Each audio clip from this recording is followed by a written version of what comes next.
ప్రభు అయిన యేసుక్రీస్తు నామమున అందరికీ శుభములు తెలుపుతూ ప్రాతకాల స్తుతికి మిమ్మల్ని అందరినీ ఆహ్వానిస్తున్నాను.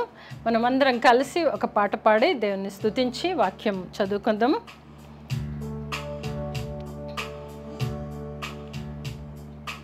ఓ యేసు నీ ప్రేమ ఎంతో మహనీయము, ఆకాశ తార పర్వత సముద్ర ములకన్న గొప్పది. ఆకాశ తార పర్వత సముద్ర ములకన్న గొప్పది. ఓ యేసు నీ ప్రేమ ఆగమ్యానందమే హృదయము నిండెను. ప్రభుని కార్యములు గంభీరమైనవి,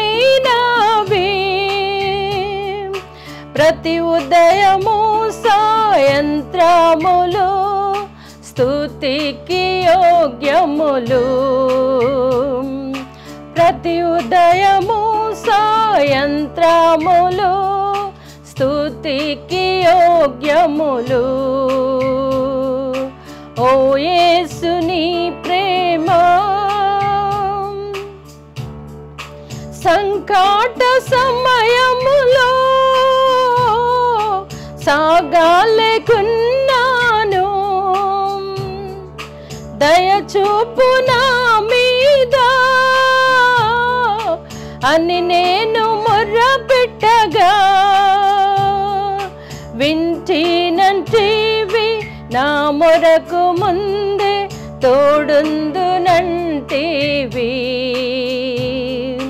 వింటినంటివి నా మొరకు ముందే తోడుందునంటివి.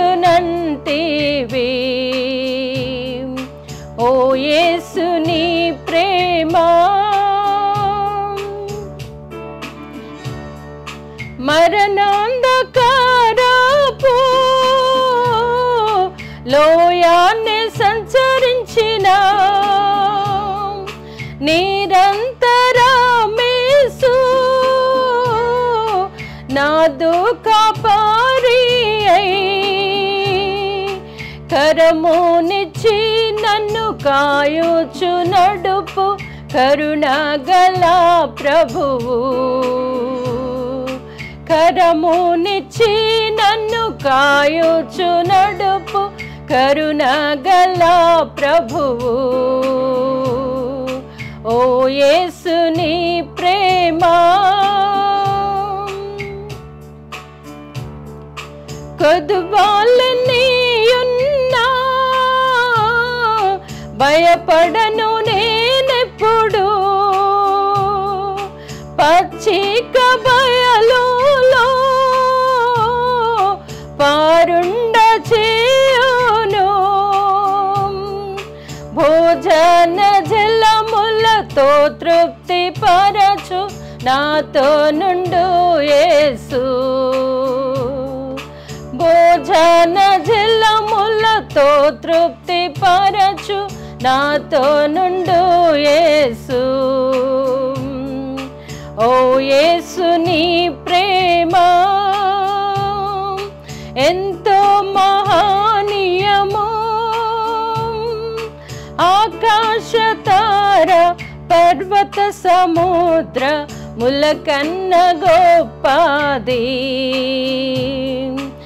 ఆకాశ తార పర్వత సముద్ర ములకన్న గొప్పది. ఓ యేసు నీ ప్రేమ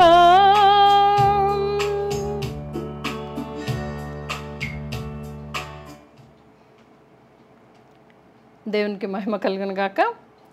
ప్రాతకాలమున 78వ కీర్తన 37వ వచనం నుండి 47వ వచనం వరకు చదువుకుందాము. నోటి మాటతో వారు ఆయనకు ముఖ స్తుతి చేసిరి, తమ నాలుకలతో ఆయన యొద్ద బొంకిరి. అయితే ఆయన వాత్సల్య సంపూర్ణుడై వారిని నశింపచేయక వారి దోషము పరిహరించువాడు. తన ఉగ్రతను ఏమాత్రమును రేపుకొనక పలుమారులు కోపము అణుచుకొనువాడు. కాగా వారు కేవలము శరీరులై ఉన్నారనియు విసరి వెళ్ళి మరల రాని గాలివలెనున్నారనియు ఆయన జ్ఞాపకము చేసుకొనెను. అరణ్యమున వారు ఆయన మీద ఎన్ని మారులో తిరగబడిరి. ఎడారి అందు ఆయనను ఎన్ని మారులో దుఃఖపెట్టిరి. మాటి మాటికి వారు దేవుని శోధించిరి. మాటి మాటికి ఇశ్రాయేలు పరిశుద్ధ దేవునికి సంతాపము కలిగించిరి. ఆయన బాహుబలమునైనను విరోధుల చేతిలో నుండి ఆయన తమ్మును విమోచించిన దినమునైనను వారు స్మరణకు తెచ్చుకొనలేదు. ఐగుప్తులో తన సూచక క్రియలను, సోయను క్షేత్రమందు తన అద్భుతములను ఆయన చూపిన దినమును వారు జ్ఞప్తికి తెచ్చుకొనలేదు. ఐగుప్తీయులు త్రాగలేకుండా నైలు నది కాలువను, వారి ప్రవాహ జలములను ఆయన రక్తముగా మార్చెను. ఆయన వారి మీదికి జోరీగల గుంపును విడిచెను, అవి వారిని తినివేసెను. కప్పలను విడిచెను, అవి వారిని నాశనం చేసెను. ఆయన వారి పంటను చీడపురుగులకిచ్చెను, వారి కష్ట ఫలములను మిడతలకు అప్పగించెను. వడగండ్ల చేత వారి ద్రాక్ష తీగలను, హిమము చేత వారి మేడి చెట్లను ఆయన పాడు చేసెను. వారి పశువులను వడగండ్ల పాలు చేసెను, వారి మందలను పిడుగుల పాలు చేసెను. ఆయన ఉపద్రవము కలుగచేయు దూతల సేనగా తన కోపాగ్నిని, ఉగ్రతను, మహోగ్రతను, శ్రమను వారి మీద విడిచెను. తన కోపమునకు ఆయన త్రోవ చదును చేసెను. మరణము నుండి వారి ప్రాణమును తప్పింపక వారి జీవమును తెగులునకు అప్పగించెను. ఈ మటుకు దేవుని వాక్యము ప్రాతకాలమున మన వెండికిరిలో దీవించును గాక. ఆమేన్.